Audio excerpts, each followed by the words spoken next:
Genesis chapter 4. Now Adam knew Eve his wife, and she conceived and bore Cain, saying, I have gotten a man with the help of the Lord. And again she bore his brother Abel. Now Abel was a keeper of sheep, and Cain a worker of the ground. In the course of time, Cain brought to the Lord an offering of the fruit of the ground, and Abel also brought of the firstborn of his flock and of their fat portions. And the Lord had regard for Abel and his offering, but for Cain and his offering he had no regard. So Cain was very angry, and his face fell. The Lord said to Cain, Why are you angry, and why has your face fallen? If you do well, will you not be accepted? If you do not do well, sin is crouching at the door. Its desire is contrary to you, but you must rule over it. Cain spoke to Abel his brother. And when they were in the field, Cain rose up against his brother Abel and killed him. Then the Lord said to Cain, Where is Abel, your brother? He said, I do not know. Am I my brother's keeper? And the Lord said, What have you done? The voice of your brother's blood is crying to me from the ground. And now you are cursed from the ground, which has opened its mouth to receive your brother's blood from your hand.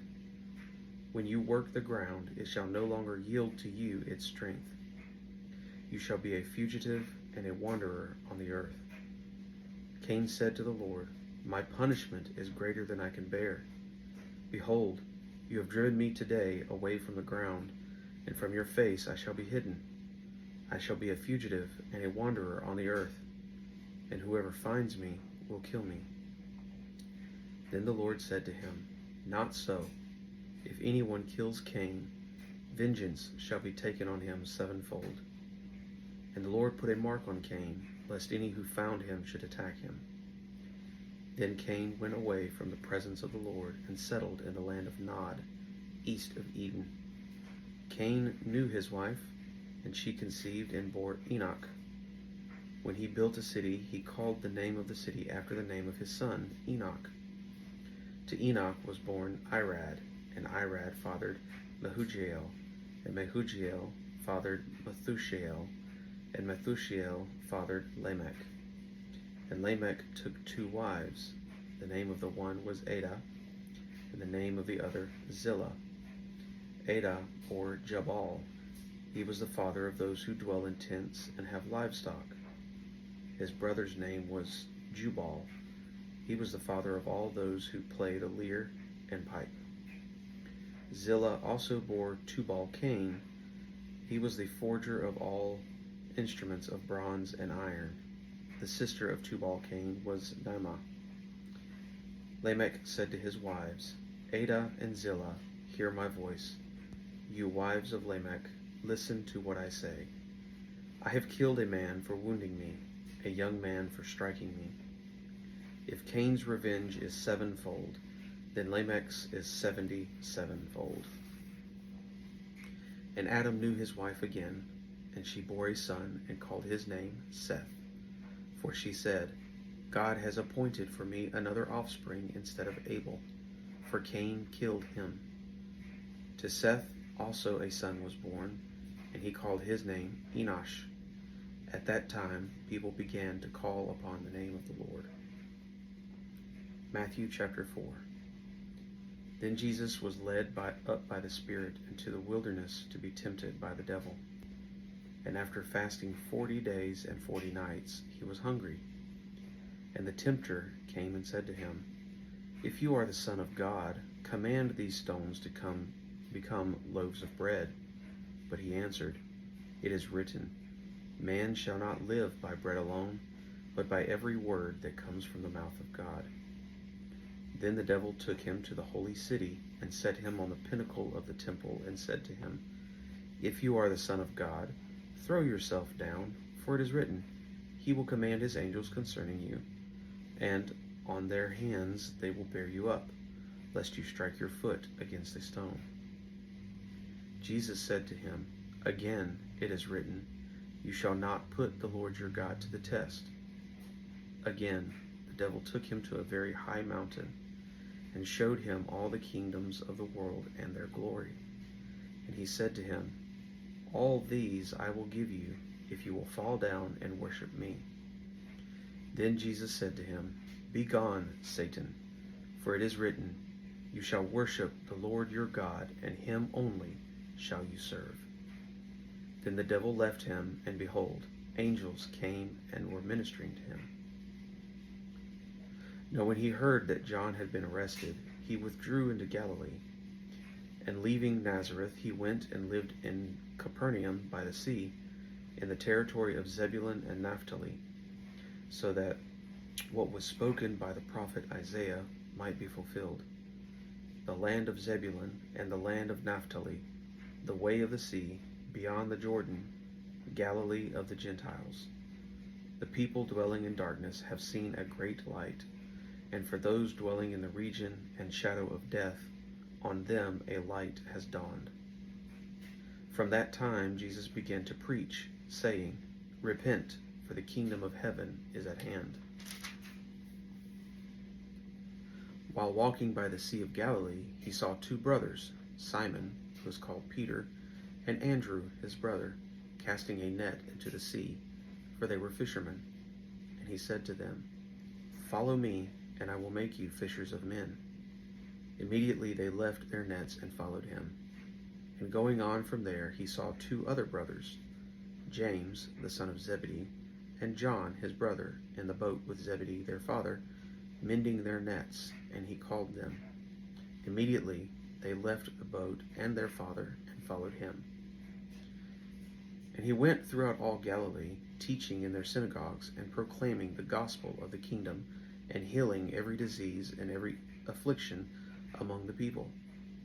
So his fame spread throughout all Syria, and they brought him all the sick, those afflicted with various diseases and pains, those oppressed by demons, those having seizures and paralytics, and he healed them.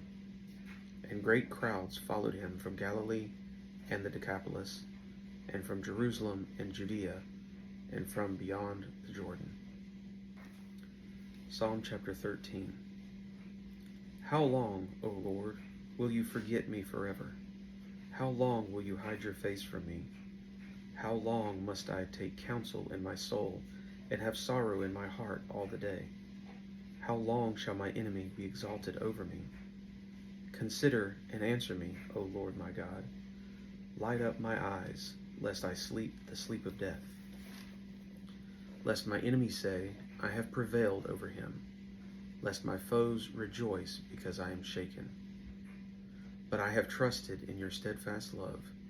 My heart shall rejoice in your salvation. I will sing to the Lord, because he has dealt bountifully with me. Proverbs chapter 14. The wisest of women builds her house, but folly with her own hands tears it down. Whoever walks in uprightness fears the Lord, but he who is devious in his ways despises him. By the mouth of a fool comes a rod for his back, but the lips of the wise will preserve them. Where there are no oxen, the manger is clean, but abundant crops come by the strength of the ox. A faithful witness does not lie, but a false witness breathes out lies. A scoffer seeks wisdom in vain, but knowledge is easy for a man of understanding. Leave the presence of a fool, for there you do not meet words of knowledge. The wisdom of the prudent is to discern his way, but the folly of fools is deceiving. Fools mock at the guilt offering, but the upright enjoy acceptance. The heart knows its own bitterness, and no stranger shares its joy. The house of the wicked will be destroyed, but the tent of the upright will flourish. There is a way that seems right to a man, but its end is the way to death. Even in laughter the heart may ache, and the end of joy may be grief. The backslider in heart will be filled with the fruit of his ways, and a good man will be filled with the fruit of his ways. The simple believes everything, but the prudent gives thought to his steps. One who is wise is cautious and turns away from evil, but a fool is reckless and careless. A man of quick temper acts foolishly, and a man of evil devices is hated. The simple inherit folly, but the prudent are crowned with knowledge. The evil bow down before the good, the wicked at the gates of the righteous. The poor is disliked even by his neighbor, but the rich has many friends. Whoever despises his neighbor is a sinner, but blessed is he who is generous to the poor. Do they not go astray who devise evil? Those who devise good meet steadfast love and faithfulness. In all toil there is profit, but mere talk tends only to poverty. The crown of the wise is their wealth, but the folly of fools brings folly. A truthful witness saves lives, but one who breathes out lies is deceitful. In the fear of the Lord one has strong confidence, and his children will have a refuge. The fear of the Lord is a fountain of life, that one may turn away from the snares of death. In a multitude of people is the glory of a king, but without people a prince is ruined. Whoever is slow to anger has great understanding, but he who has a hasty temper exalts folly. A tranquil heart gives life to the flesh, but envy makes the bones rot. Whoever oppresses a poor man insults his maker, but he who is generous to the needy honors him. The wicked is overthrown through his evil doing, but the righteous finds refuge in his death. Wisdom rests in the heart of a man of understanding, but it makes itself known even in the midst of fools. Righteousness exalts a nation, but sin is a reproach to any people. A servant who deals wisely has the king's favor, but his wrath falls on one who acts shamefully.